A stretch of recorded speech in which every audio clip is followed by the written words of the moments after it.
10,000 strong, I'll make my stand. My Union brothers all there with me. We ain't coming home till Sheriff Chafin is hanging from a sour apple tree. I am a Union miner, and I'll work all night and day. The reality is we haven't really talked about what happened here in Lilly, and I think that it deserves a few minutes. So I want to, right off the top of my head, try to explain what happened. Early in March of the year 1923, when the Klan came in, there was mine workers had a convention in, I believe it was in Columbus at that time, but one of the movements that went on was a group of miners from the southern part of the country wanted to remove the language in the Constitution that barred discrimination, and particularly the section about the KKK, because it was such a powerful organization and they wanted to support it.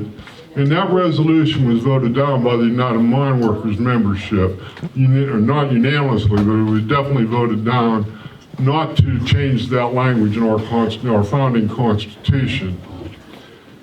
What the outcome of that was, here in Lilly, the United Mine Workers local union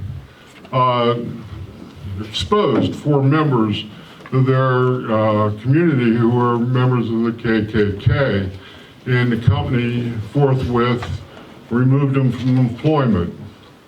Well, the first thing they did was contact their KKK representatives in Johnstown and Pittsburgh and surrounding communities. And a gentleman by the name of, I believe it was Swank, but don't sort of swear me to that right now. Like I said, I'm doing this off the cuff. Hired a train to come out of Pittsburgh to here in Lilly. And they stopped coming the whole way up the main line, picking up passengers. Men were standing along the railroad stations with a brown bag under their arm, which inside that brown bag were their robes and their hoods and their paraphernalia that they bring to these things, which I don't know what all they would bring to a cross burning, but the brown bag was the symbol to get on the Ku Klux Klan special. That's what it was called. And it came, the final stop was here in Lilly.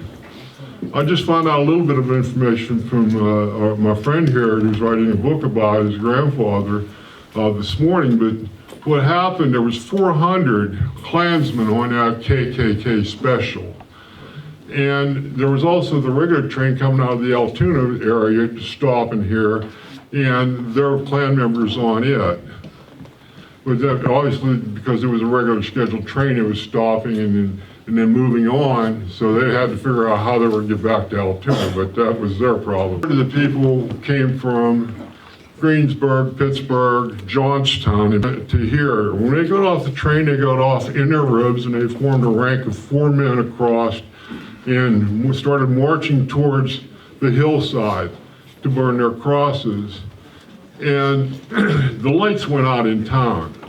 The thing that was happening in town at the time, there was a group of ball players, basketball players, who were going to have a tournament here in Lilly, and all of a sudden the lights went out in the town. Everybody up until this time, until I was told today, we thought that the lights were put out by the Klan, but it was just the opposite. It was the lights were turned off by the citizens because they wanted to confuse the Klan and get them scattered.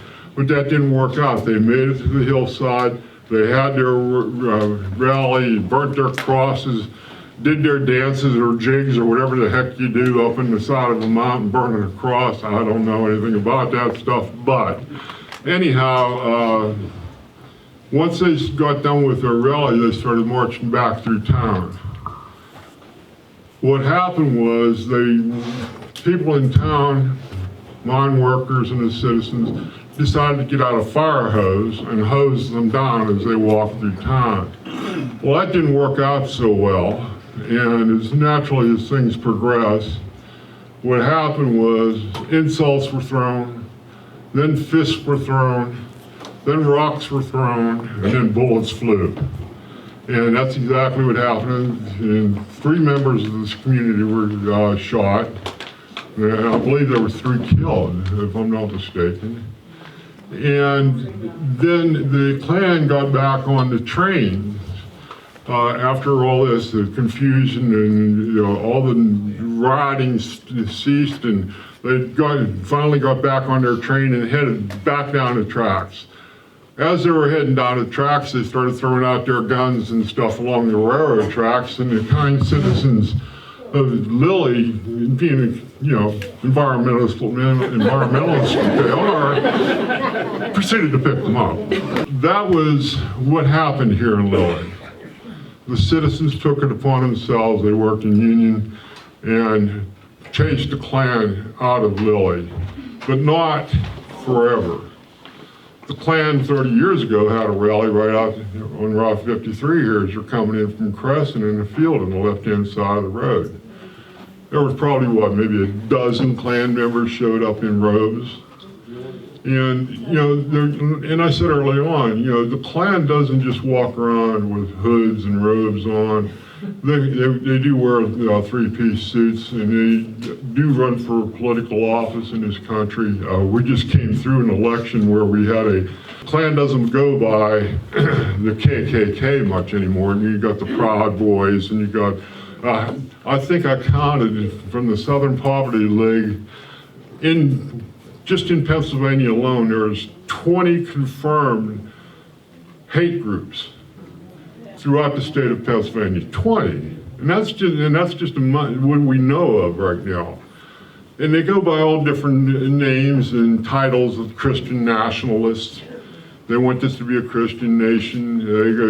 That's what their claim is, but basically what they want to do is take away your right to vote. I mean, that was the primary move in this last governor's election. They wanted to have the authority to take away a citizen's right to vote. So our fight continues constantly. This isn't just meeting in this hall and talking about what happened 100 years ago. We're talking about what's happening here today and trying to raise the consciousness of everybody that we need to work in solidarity. I mean, we're not going to, the Pennsylvania Labor History Society, the Battle of the Homestead Society, we're not going to pack up and go home. Hell, next year we're already planning on having a meeting down in southwest Pennsylvania to talk about Miners for Democracy. If you all should remember that, the older miners that are here remember what the MFD was all about. We wanted the right to vote for our presidents, and we fought for that. We fought in the streets of actually Lilly.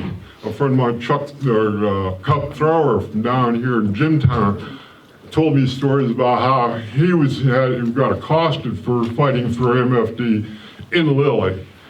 So, not Lilly, I'm sorry, in Portage.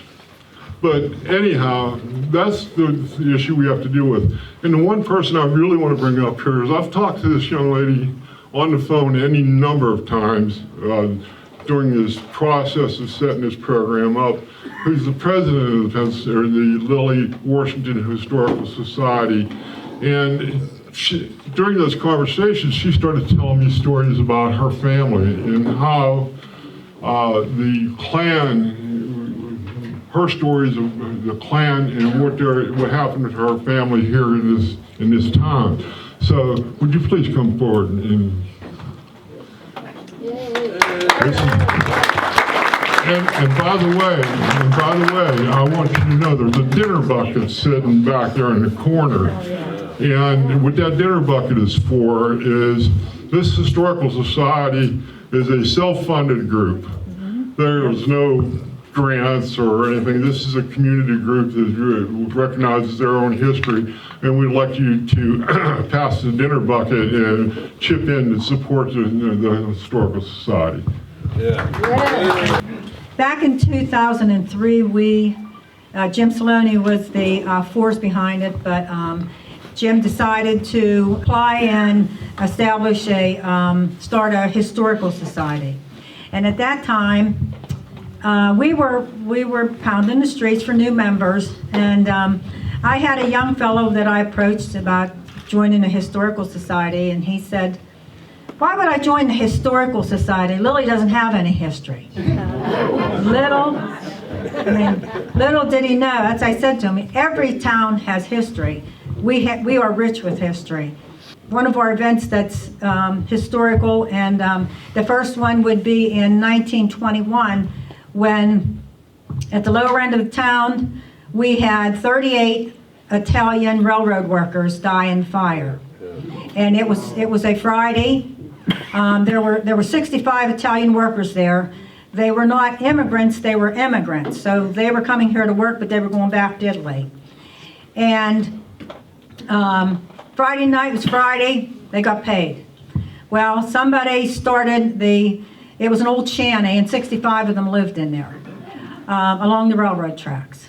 And it was pretty cold. I think it was in February or March, I can't remember, but it was in 1921. And somebody put straw that they had in their mattresses too close to the fire. Well, the place started on fire. And a lot of the members got out, but they forgot their paychecks. And they went back in for their paychecks because they sent that money back home to their families. And when they did, there were as many coming out as wanted to get back in to get that paycheck. As a result, 38 of them died. They were buried here in town, and they're up in the potter's grave up in the cemetery. Of the 38, there were 28 bodies that they could recognize, and 8 that they did not. They were just too. Everything was burnt. They couldn't get. Couldn't recognize. Couldn't identify them. They were taken by horse and carriage. There were 12 coffins. The 28 bodies were put in 12 coffins, and they were taken on, I think, 4 or 5 wagons up over Church Street and up into the cemetery. And that's a pretty good climb. And it was Father Ryan who did the services for them. Then in 1924, we had the Ku Klux Klan. And it's the most interesting thing that I think that I ever get into. And it was like I got my favorite Christmas present today. While I was here, I got to hear the recording of Mickey Quince, who lived up, and it's Mickey's voice telling his story of the Ku Klux Klan riot. And I don't know how long it is. I think you guys got to hear it more. But the family is going to give us a recording of that. And it is wonderful. It's like I just got my best Christmas present. I just can't get over the recording and the description of everything Mickey has on there. He tells you where he saw the cross burning up on the P&A Hill. He says that somebody got stuck up on Lilly Mountain, people in a car, and he identifies who they are. He says that he was there when they turned the hoses on. This stuff is great, and this is history at its finest, believe me. Well, after hearing all that, back in 1997, I was coming home from vacation, and I have an office here in town, so I come in on Sunday when I got home, and I thought I'd just come down and check my office out since I hadn't been there all week. And I came down Route 53. Now this is in July of 1997. I think it's 97.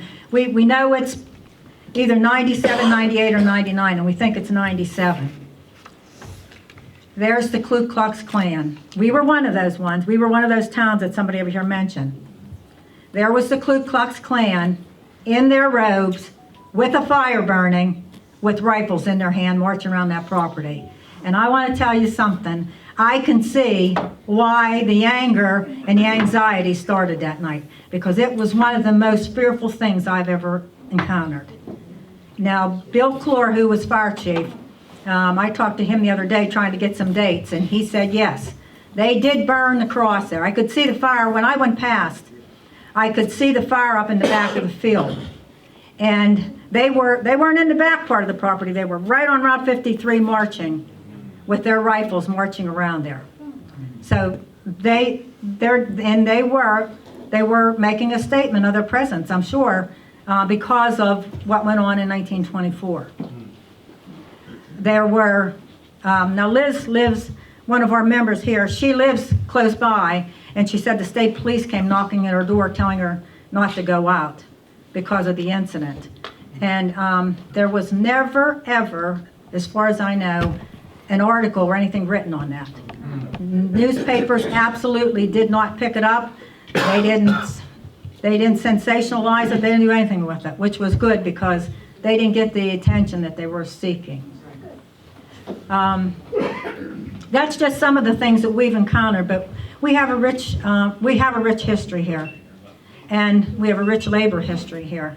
I myself, my dad, my grandfather, Mr. Major, who's involved with, his kids are involved here with this building, they were all miners. My dad was a union miner. My grandfather got a union pension. That saved them. That pension. My dad was a laborer after the mine shut down. He got a laborer's job, and he didn't have much to live on. But I will tell you that miner's pension made a decent retirement for my mother and dad.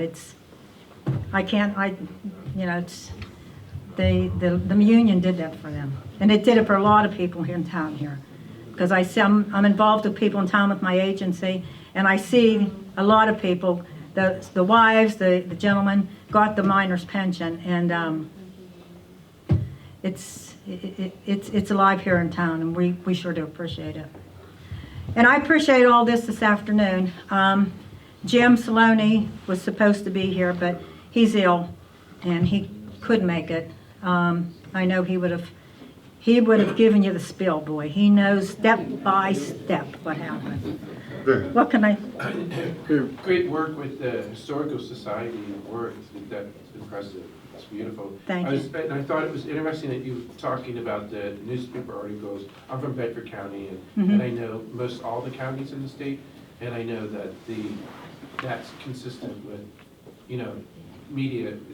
They're not involved. They're not. Yeah, they. Too much. Sometimes they are, but very seldom.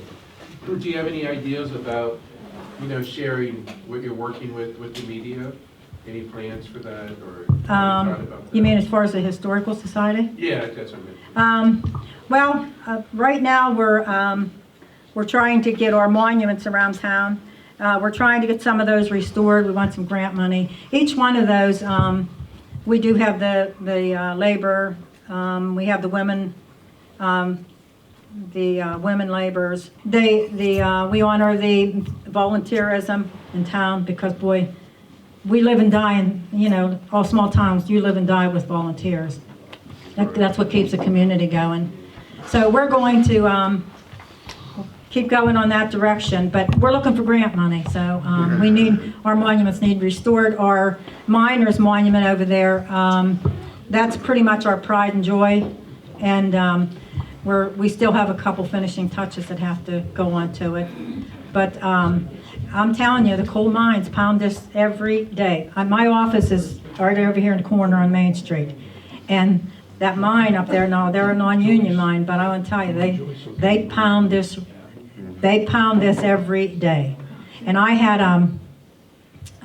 had two truckers in my office some time ago, and they were talking, and they were telling me about I heard them discussing the contract up there, and the one trucker said, we had to promise them 100 loads out of their day. 100 loads a day. And I'm going to tell you something, if you don't think they make it, you come sit in my office someday. They do. They do. But I will say, they come through town, very respectful. It's other than the dirt from the coal, we don't have any complaints with it. Yep. All right.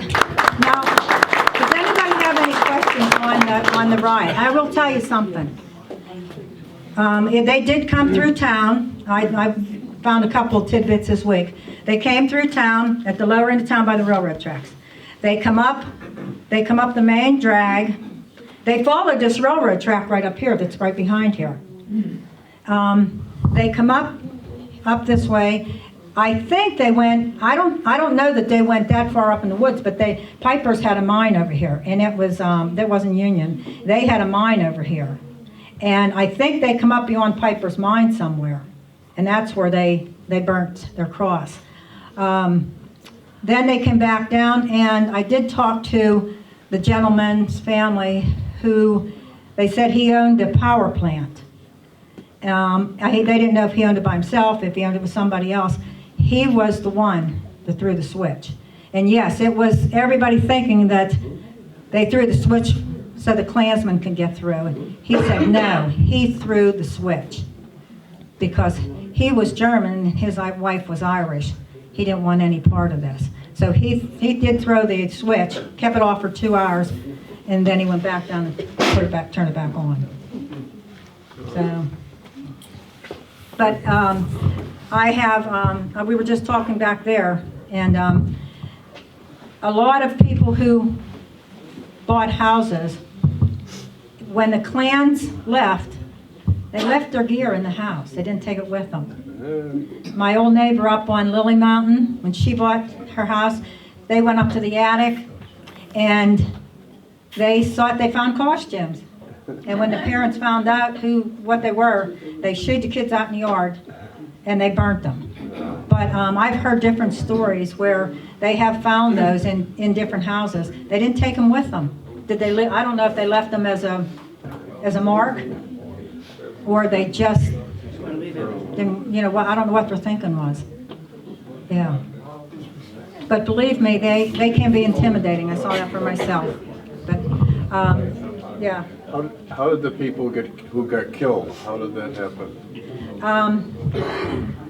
They said, Melvin, do you know the I think mention one other thing. When the train came up, the special, it went up, left the mall, went up the Blitz and turned around, came back to the station, but didn't stop the station. There was a west section there they pulled over, and right in front of it there was another track before the main one, there was a boxcar. And what happened, right there was the Cookies is now, and that other building, there was a store there. 3 of them were going into that store. Now, because the boxcar was there, the ones that were shooting from the train were shooting up in the air, and a couple got hit in the back when they were trying to go in that door. There was 3 of them, critically, but they had to go to the hospital. That's how that's to say it's ironic now that the new restaurant where Cookies is called the Boxcar. That's sort of ironic. Well, the building down on the corner, Schulman's jewelry building, where this all happened, the bullet holes are still in the windows down there. Yeah, the bullet holes are still in the windows. He has it boarded up, but there's bullet holes in his front windows. And but they said there were bullet holes in the shoe boxes he had there, in boxes he had there. There were bullet holes everywhere. So, yeah, the shots were flying. Shots were fired. Yeah. Okay, thank you.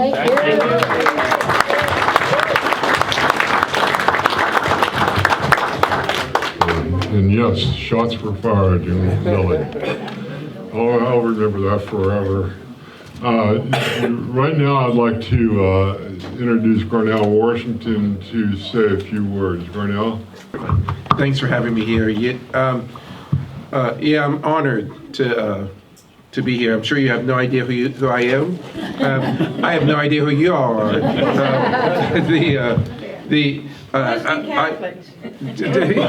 Oh yeah, you're just Catholics. Those Catholics. Don't you all look alike?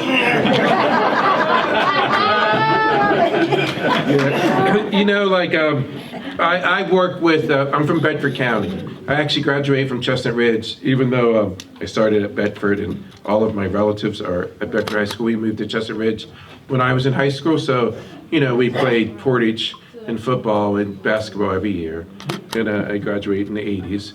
Penn Camry unfortunately beats my nephew's track teams and football teams regularly now. It's a bit of an issue for our family. We're not really into Penn Camry right now.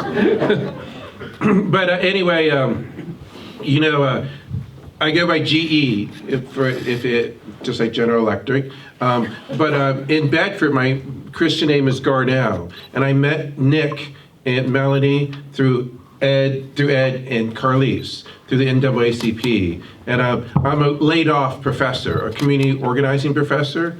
And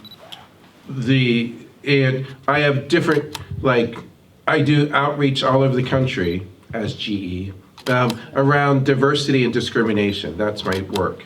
And farming, how to get people together to talk about things that they don't normally talk about. And it's a long story of my biography, you know, how I met Carlise and Ed. You know, it started with the shooting in Shellsburg, August 2020, of some Black Lives Marchers. A friend of mine from school shot them. The guy didn't die, but anyway, it was a black-white thing. That's how I ended up here. It was through their invite. And I was struck by listening to Joe talk and Kip talk, and so many of us talk about, you know, what is our personal connection to discrimination? Just take a second right now and just think about it. What is your personal story? A very specific story, like Joe was talking about, very detailed stories. Kip had different stories related to discrimination and inequality. What is your personal connection to discrimination and inequality? I'm going to sit quietly for 10 seconds and just think about that.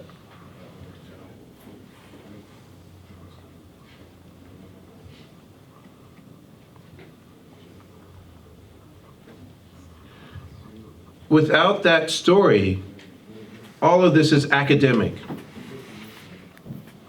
Without that personal connection, would the awesome history talk about the women's suffrage movement, that means nothing to you. Nothing. She was a great speaker. She might have some great pictures that didn't show up on the screen, but without a personal tie, it means nothing to you. You can be nice people. I'm sure you are. Most Catholics are. Some of my best friends are Catholic. But this stuff that you're talking about today, it's so moving. It's not about nice people, bad people. It's just not. I know you think that. I know you want it to be that way. Oh, why didn't, you know, you talked about the ministers. Yes. You know, it's not about the minister, he should do this, he shouldn't do that. Martin Luther King's speech from Birmingham, I'm forgetting the year right now, I think it's 1964. He wrote a letter to 9 pastors in Birmingham, Alabama, and the whole speech, you should Google it, it's just called Letters from Birmingham. The whole letter that he wrote to these pastors was about the fact that separating people out by their personalities was a sin. Imagine, you're a pastor, and another pastor's damning you to hell. It moved them not at all. I mean, personally, maybe they were sad or something, but as an organization, the churches in Birmingham never rallied to support King. Never. Ever. Ever. Never. So I think you should take a moment to thank Nick and to thank yourselves. I think the reason that they didn't rally to support King is because something that you're doing today is something that they weren't able to do in 1964. And today, most groups aren't still able to do it. They weren't able to sit down and say, we're going to talk about women's suffrage and talk about discrimination and inequality. We're going to talk about women's suffrage and talk about racism, discrimination. And we're going to talk about the United Mine Workers as an organization, as a group of leaders leading our community that's going to lead us out of racism, discrimination, and inequality. That's what you're doing here today, right? I gave a little workshop for some students, graduate students, last fall in Penn Highlands, the college, and they were graduate students, master's students in social work. So they have their social work degrees, and they're getting certified to do more work. And I think this class is on trauma. And trauma, for anyone that doesn't know, it's like what happens to the veterans when they're in war and you kill a man. And they say, like, you know, you don't know what it's like to kill a man. I can't talk about it. And then they start crying. That's trauma, you know. So these people were talking about trauma in their communities and if racism would lead to trauma. Obviously, the stories that the Historical Society, person I lost, she's back there. That was traumatic for those people on the video, right? That's trauma. To see like violence and to see, you know, to be afraid for your life. That's you know, there's different levels of trauma. Obviously, if you kill somebody, it's a different degree of trauma than if you see a cross burning on the street corner like she saw. But that's still an experience of trauma, right? So we were doing this talk about trauma, and the students, they just, these are adults, these are people between 20 and 40 years old, and there's 15 of them. They just were kind of like into it, some of them were, but most of them were kind of bored, and it meant nothing to them. I talked, and I'm a great speaker, as you can hear. So I was really giving it my all, you know. I was trying to connect with them. I've learned not to do what I did in graduate school, which is stand up on tables and yell at them. I tried that a couple times as a graduate student to my students, and that didn't work. So I was trying, like, I can't stand up on these tables and just start yelling down at them. I didn't know what else to do, and they took a break, just like Nick had you take a break, eat something, and I actually prayed. I was like, oh Lord, what am I going to do? Because I felt like we weren't connecting, and I really liked the project that these people were doing. And I asked them to do exactly what we just did. I said, can you make a personal connection to a story of trauma? And then one of the guys, he raised his hand, he's like, well, you know, I don't have any racism stories. I'm from Portage. And little did he know, I already know Portage. So I said, well, it doesn't have to be about racism. I just said trauma. Just think on trauma. So they had their 10 seconds of silence, just like y'all just did, you know. And he was that same guy. I watched him. It was on Zoom, because most of my work I do is on Zoom. It's cheaper that way. I watched him on Zoom, and he was like going through, like Joe, I could tell he was having some kind of personal connection to what we were doing, you know? So I said, okay, 10 seconds are up. What are your personal connections? What are your personal stories? He didn't say anything, right? The other one said something, and I said, I forget his name. I said, like, Sam, you know, what's yours? Oh, you know, I don't have one. Remember I told you there's no racism in Portage. And I was like, wow, you know, that wasn't the assignment, remember? Anyway, I said, well, what bad things have happened in Portage? I talked to him about, when I go through Portage, it feels heavy. I said, and I told him, you know, as a child, I've been through Portage hundreds and hundreds of times. It feels like there are stories of something that's heavy. Oh my gosh, as soon as I said it, he said, well, you really want to know what I'm thinking? I said, yes. He said, well, my Italian grandparents, you know, they both, on both sides, were in the mines. They didn't make enough money to really support us. And on top of it, my great-grandfather was killed in the mine accident. I said, yeah, there it is. And he said, my family, we have stories all the time about how unfair that was, and how we didn't get, what do we have to show for it? And then we have Black Lives Matters, and they said, like, those people, we suffered. Why doesn't Black Lives Matter? They need to, you know, suck it up like we did. Now we're able to talk now, right? I told you in the first place, trauma is trauma. There's different degrees of discrimination, But if I don't like you because of the group you belong to, that's called discrimination. And then if I act against you because of that group, it's discrimination. So there it is. I just wanted to say I really enjoyed being with y'all today, and I hope you can keep getting together and sitting down to talk directly about the actual thing you're talking about. Don't put, like my aunt says, whipped cream on the menorah pile. Talk about, use the words that you're saying. Don't use academic words. Don't use, take time to hear each other's stories. Don't use like generalizations and like saying, oh, this something is like something.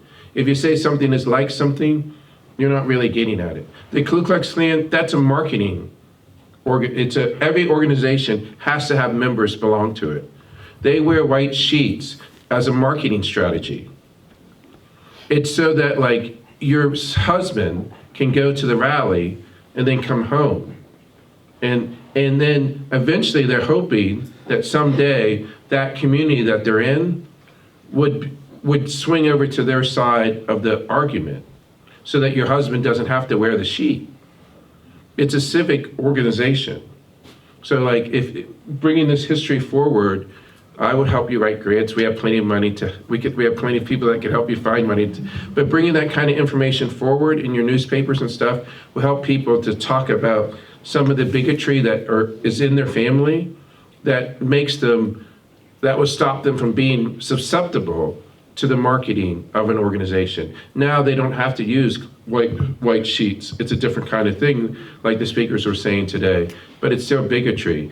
And in the dark of silence, like when y'all can't talk about something, that bigotry can grab hold, and the marketing of the group can, whether it's the Proud Boys or the skinheads, it can grab hold of the person in your family, and it makes sense that these are civic organizations, just like the miners, United Mine Workers is a civic organization. I hate what that civic organization stands for, but that's what they are, and it'd be good if y'all would talk about it like that. All right, well, I love you, goodbye. I hope we all learned a little bit again. I guess where we're at in the program right now is we're going to present an award to a citizen of Lilly who everybody wonders how. And the gentleman asked me earlier. He said, "How did my name get picked?" And it was fairly simple. What I did is I just talked to people in the community and asked a simple question: who do you think in this community deserves a recognition for the work they do for the community? And there was, the EMS folks were brought up, the police department was brought up, the fire company was brought up. But through all those conversations I had, the one name that kept popping up was this gentleman here, who happened to be introduced a speaker here today. And at this time, I think you should come forward. All right, sir. Would you like to come up here?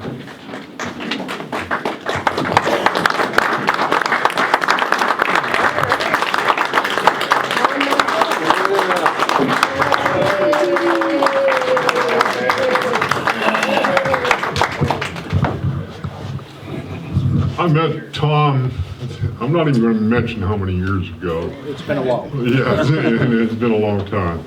But this is the man that just about every person I talked to mentioned in one way or another about his activity here in the community. So I met with the Battle of the Homestead folks, and I said, we need to figure out how we can honor people in the community for their community service. And we came up with a person who is one of the founding members, I believe, of this organization, Alice Hoffman. Alice Hoffman was I'll say she was a highly intelligent, aggressive, hardworking individual, and she still is. She lives in Arizona now. But we decided to put this award together, and this is the Alice Hoffman Community Service Award by the Pennsylvania Labor History Society, and this is what it reads. The founder of the Pennsylvania Labor History Society, as a founder of the Pennsylvania Labor History Society, teacher of labor history at Bryn Mawr and Penn State, director of the Dislocated Worker Program, Pennsylvania Department of Labor and Industry, and at the time of the collapse of the mining and manufacturing jobs here, serving workers in their communities. For this outstanding effort, serving the people of Lilly, Pennsylvania and the surrounding communities and promoting its proud industrial and social history is presented to Tom Mardula. All right.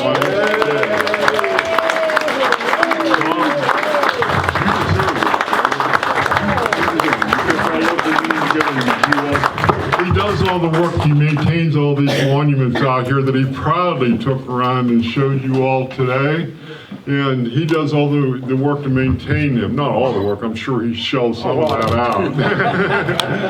But. And Alice is still living at age 93 and vibrant. Yes. I'm gonna make it. There you go. And this is also for you. And we want it's a book of William Silvis was the founder of the Iron Molders Union. And he's also the founder of the National Union.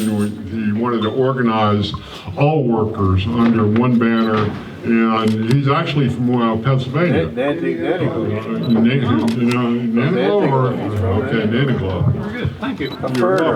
You're certainly welcome. You want to say a few words? I'll hold that for you. Oh, I think I can get it. Okay. Can you handle that? I think so. You don't want to touch it no more. It's his. I just want to say thanks for this. I didn't expect it. You know, whatever I do, I don't do it for any kind of recognition. I just do it to help out. And since I retired, it's much easier to do that. Before that, it was a pretty good effort. And my wife puts up with me pretty regular for that. And I have 3 kids. 2 of them are around often enough to give me a hand too. So there's a lot of activism goes on in the community around here. So we get a pretty fair amount of help with everything. Thank you very much.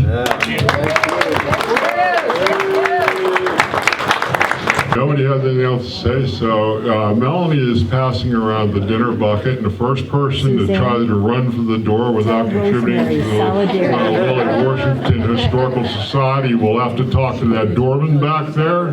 He's a black belt in karate and judo and jiu-jitsu. I'm going to say this again.